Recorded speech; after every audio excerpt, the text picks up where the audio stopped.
Hey everybody, thank you for joining me today. So this is the first Friday sketch video of the year.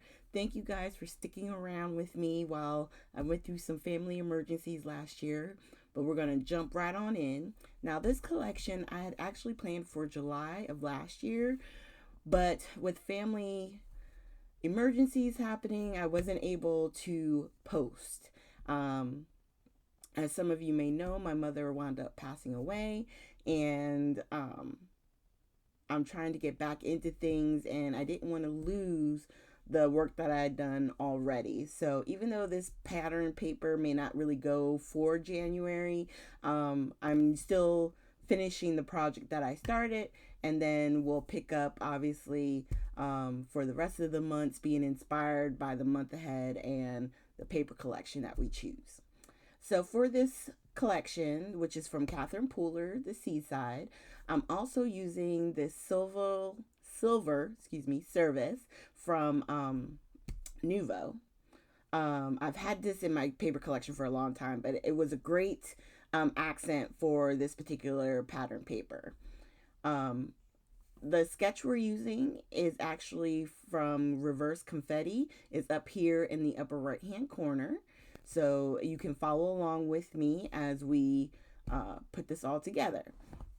Now, this particular sketch I got from Christina, I think it's Christy Marcotte. She's the one that figured out the measurements and she saves them on Pinterest. So if you ever want to look up card sketches with measurements, you can look up that. You can look up her name. She has a whole board of them as well, and you can always grab them from there. And these sketches, there's just so many different options you can do. You can use this paper, any season, any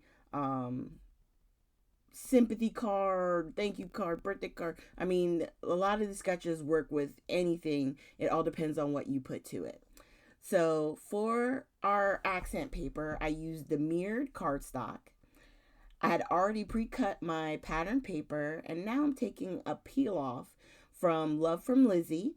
A few times throughout the year, if you sign up for her, I want to say it's like emails. She does do like free shipping over a certain amount of peel offs to the United States.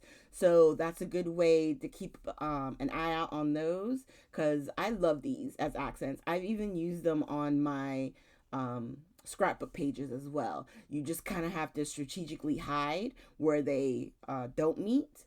So then it looks like it continues all the way through, but I love them. If she ever made them in 12 by 12, I mean, I would like buy the entire store. All right.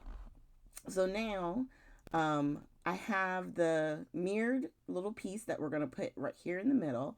Because the pattern paper covered up most of the mirror, I figured I could put that beneath the sentiment so that way we can still get that element and not like waste paper because of course there was some paper left over and it kind of worked out. So now I've taken some of the foam from Picket Fence. I just cut pieces that I needed and put them on the back of the sentiment to give it a little bit of height. And I'm just putting some wet glue just to give me a little wiggle room in case I put it down wrong, and I can pull it back up if necessary before it sticks for good. All right, and now we're going to put down some Nuvo drops. Now, I was taking the pin from my art glitter glue and using it to kind of clean out the nozzle. This glitter, not glitter, it's not glitter. This Nuvo is actually, I'm going to try and read it here. I should wear my glasses while I'm trying to read it. It's called Navy Blue, and it's a crystal drop. And what I love about these Nuvo drops is I love putting them down, and then you saw me kind of slapping the card on the desk. It helps flatten it out so it looks more like an enamel dot instead of it being super puffy. However, you can leave it puffy as well. It just takes longer for it to dry. Okay, so keep that in mind too. So if you need it sooner than later, just tap it a few times, and then that way your drops will dry a little bit quicker. So here are close-ups of our finished card. Super easy, really quick to assemble, and you get a cute little birthday card. This would be fun to send to someone. Very colorful and exciting with that mirror paper. Thank you guys so much for joining me today. Make sure you hit the like, subscribe, and share button. And I'm going to have links to previous videos here and here. And I thank you guys so much for sticking it out with me. And I look forward to seeing you with the next video.